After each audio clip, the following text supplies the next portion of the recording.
How's it going, everybody? Welcome back to New Mexico State Men's Basketball News. I'm Marshall, and we have a brand new video for you guys today. After a few weeks of not uploading, I know it hurt, but I was on a big trip, but I'm back in Washington, thankfully, with my family.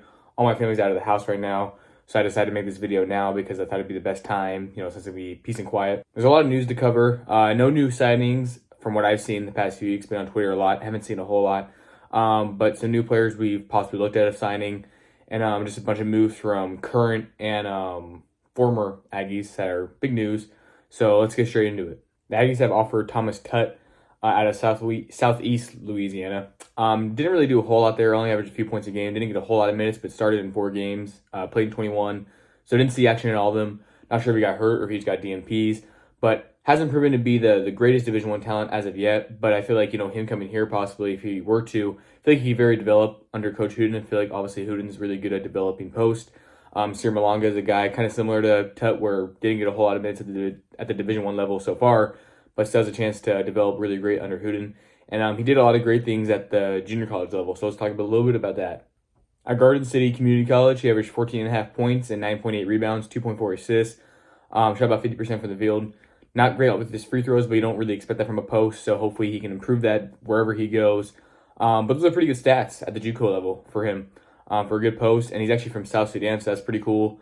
And I'm not sure how many more years of eligibility he has. I feel like he has a few, especially since he played JUCO and the whole Poppy rule probably has a few more.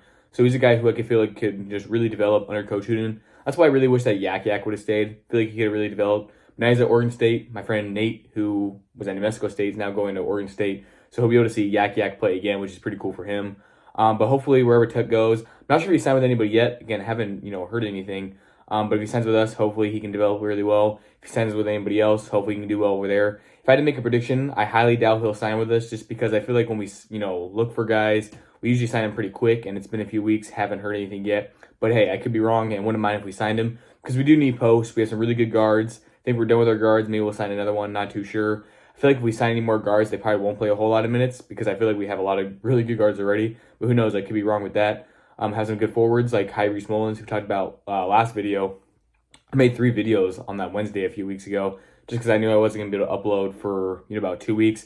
I guess I could have planned it out. I could have uploaded those videos different days to kind of give you guys different ideas. But I was really excited and just want to get those all out then.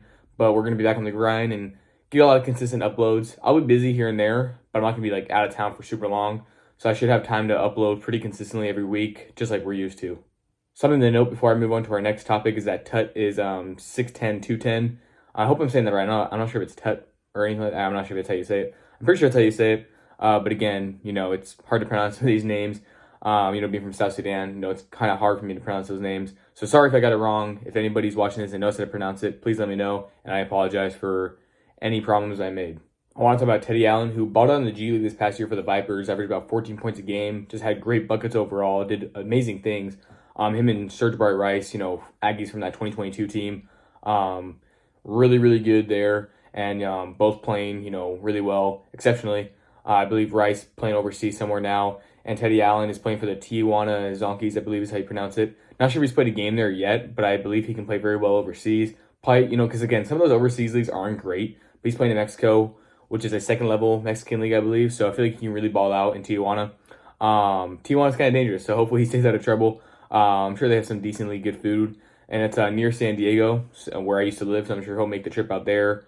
And maybe possibly watch some good basketball there. They have some really good high schools there, basketball-wise. Mikey Williams obviously played there, and I played there, so that's cool. But yeah, throughout my little 2-week hiatus and not uploading, it was Deontay Bostic's birthday. As you guys know, Deontay Bostic was a pretty good addition for us this past year. Didn't have the scoring impact I thought he was going to have, but again, playing with so many other great scorers, kind of hard for him to average the 15 he did at Cal State Northridge, but averaged about 6.5 points, just over a steal a game. Was a terrific rebounder and defender. Really great player. Was a great slasher, had some good long arms, finished at the rim very well, probably our best finisher. Was a great slashing playmaker. Shooting wasn't great. I wish it would have been a little bit better, but he had his moments. I know the first game of the season against a Division II opponent, New Mexico Highlands, hit 2 really good threes toward the end. Helped the Aggies build a 48-point lead. Ended up winning that game by 36 because we had a bunch of guys at the end of the game that didn't have a whole lot of Division I playing experience, but that progressed throughout the year. Gabe Pickens and Jacoby Osborne always played a lot of big minutes, and they're returning for us next year, so that's huge. We've talked a little bit about Brandon Suggs, former Aggie, who didn't finish he played for Coach Huden during the 2023-24 season, but didn't play the second half of the season. Not 100% sure why, but he's playing very well overseas for Nefsi, is how you say it, I'm pretty sure. Plays in the ABL, and he's averaging about 13 points, 6 rebounds, about 2 to 3 assists a game. So doing a lot of great things, playing better than he did in college. Again, not sure how great that league is, but I know it's somewhat competitive, and he's playing well overall. Not sure if he's going to look to play overseas somewhere. Not sure if Deontay Bostic's going to try to play overseas somewhere. Same with Christian Cook. Shout out to those guys. Those guys graduated as well during the little break I took from uploading. So shout out to all those guys. Hopefully they can make a name for themselves overseas as well. Jeremy Hart is a name some of you guys might recognize. He was a player development coach for the Aggies during Coach Huden's first year here. He's been in a lot of places. Kansas State, I'm sorry. He was also at SMU, and he's from the Dallas area, so that was cool for him to be back home. Now he's actually going to be the head coach for Run DFW in the TBT this summer, a big basketball tournament where the winner gets a lot of money. Devontae Friga is a guy I mentioned on this channel before, one of my favorite YouTubers. He's actually played in that a few years. Maybe Jeremy Hart would try to get him. I think that'd be awesome, seeing a former Aggie coach who I've talked to be able to coach my favorite YouTuber, one of my favorite YouTubers, and just a lot of great talent overall. From what I know, he hasn't had a whole lot of head coaching gigs, but he's just really great at player development. So I feel like he's going to do really well. I know last year, DeJuan Gordon played for, I think it was Purple Heart, so a lot of former Kansas State players. Obviously, Jeremy Hart, coach, former, coach at Kansas State, not head coach, player development, but has helped, develop a lot of great players to play well in the G League and even perform high at the NBA. So just great at what he does, and I'm sure he'll do a lot of great things, and hopefully he can help the team win that and win all that money, and definitely make a post or a video about that as well, if it all happens. And regardless of what happens, I'll probably just talk about it briefly. And if he does really well, then we'll make a whole video about it. If he doesn't do too great, still just a great opportunity. It's hard to win those games. One loss and you're out, So hopefully he can advance a few games and just excel overall. I want to give a big congratulations to Pascal Siakam and the Indiana Pacers. I'm not a big Pacers guy. I kind of hate them. Not really hate them. Their fans can get annoying. I know some fans of the Pacers who are not annoying at all. Super cool guys. But a lot of the fans are pretty annoying. Just kind of like Knicks fans too. But I'm a big Pascal guy. He's really the only guy I like on that team. But him and Damian Lillard, my favorite NBA player, kind of, dislike each other at times. And again, Damian Lillard could have been an Aggie as well. They probably wouldn't have played together. I think their years lined up wrong. But could you imagine we had both those guys at the same time? We should do a video. I should make a video talking about the all-time Aggies and if they were all able to play together in their prime and how good that team could have been. Maybe we could have won a national championship. You said that 1970 team could have won all the way. You had guys like Pascal and Dame mixed with those guys. Obviously, it's different eras. It's crazy to talk about. But I think that would make for a fun video. But they have a chance to go to the finals, just like last year. They got swept to the Celtics, but they're playing against the Knicks now, who they beat in 7 games last year in the second round. I believe they're going to go to 7 games again. Not sure who will win that. The Knicks will have home court advantage, so they might have the slight advantage. What I like about this year's NBA playoffs Eastern Conference and Western Conference Finals, is that whoever wins it, for 3 of the teams, the Thunder, Pacers, and Timberwolves, will be their first ring ever in NBA history. If the Knicks do it, it'll be their first one in 52 years. So that's great. I think the Pacers technically had 3 championships in the ABA, but, can't really count that. Same with the Thunder. The Supersonics had a ring in, 78 or 79, I think. But you can't really count that because it's a new team. If you really want to count that, whatever, but technically it doesn't count. So super cool to see that. A bunch of teams will have a chance to win their first ring. And with the Celtics losing in the second round, it'd be the 7th straight year we see a different team win it all.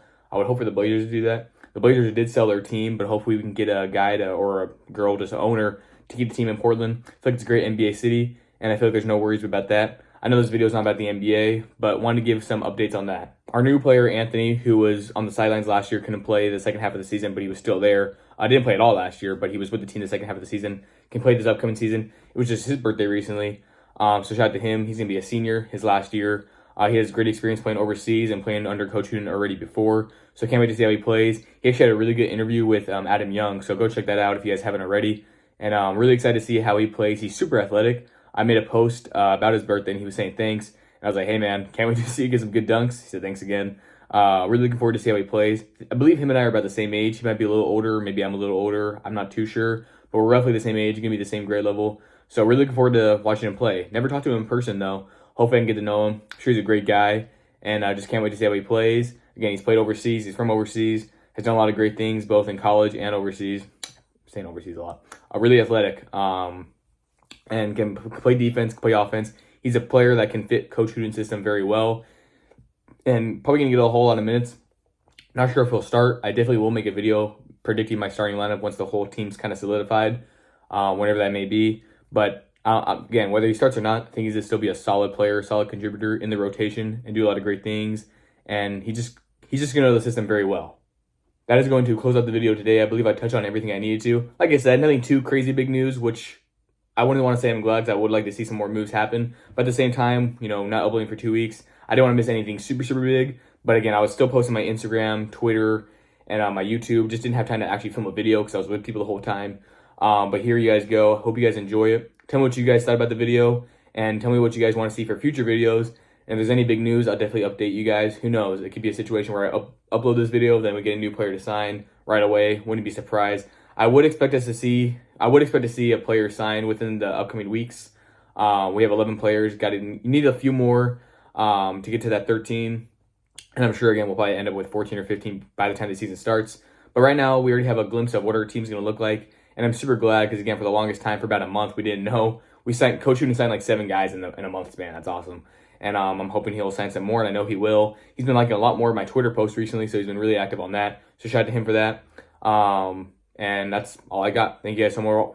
Wow. Thank you guys so much for watching, and I'm out.